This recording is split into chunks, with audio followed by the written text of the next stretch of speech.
അപ്പൊ ഞാൻ പറയുന്നത്, നിങ്ങൾക്ക് കലയോട് ഇത്ര ഇഷ്ടമുണ്ടെങ്കിൽ ഇവിടുത്തെ അവാർഡ് സിനിമകൾ എന്തുകൊണ്ട് സൂപ്പർ ഹിറ്റ് ആവുന്നില്ല? നിങ്ങൾ ഉത്തരം തരും. നിങ്ങളല്ലേ പറഞ്ഞു ഞങ്ങൾ കലയ്ക്ക് വേണ്ടി ജീവിക്കുന്നു. ഇവിടെ സംഗീതമാണ്, കലയാണ് എന്നൊക്കെ പറയുന്ന ആളുകൾ ചെയ്തു വെച്ച സാധനങ്ങൾ ഞങ്ങൾ ഇവിടെ കാണുമ്പോൾ എന്താണ്?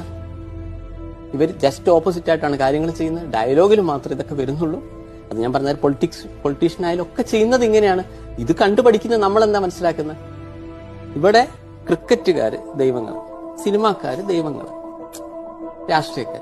അപ്പൊ എനിക്ക് മനസ്സിലായി, ഇവിടെ എനിക്ക് ഏറ്റവും വ്യക്തിപരമായ ബഹുമാനമുള്ള ശാസ്ത്രജ്ഞന്മാരോടാണ്. അവരെ വളരെ കഷ്ടപ്പെട്ട് പഠിച്ച അവർ പല കാര്യങ്ങളും, ഓട്ടോകാസിനെ അവർ ചൊവ്വയിൽ ഓരോ കാര്യങ്ങൾ എത്തിക്കുന്നുണ്ട്.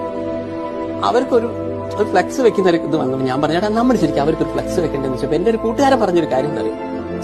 ശാസ്ത്രജ്ഞന്മാരെന്ന് അവർക്ക് ശമ്പളം കിട്ടുന്നില്ല. അർജന്റീനയ്ക്കും ബ്രസീലിനും വേണ്ടി ഫ്ലെക്സ് വെച്ച വലിയ കൂറ്റൻ ഫ്ലെക്സ് വെക്കുന്ന ആൾക്കാരാണ്. ഞാൻ തെറ്റു പറയല്ല.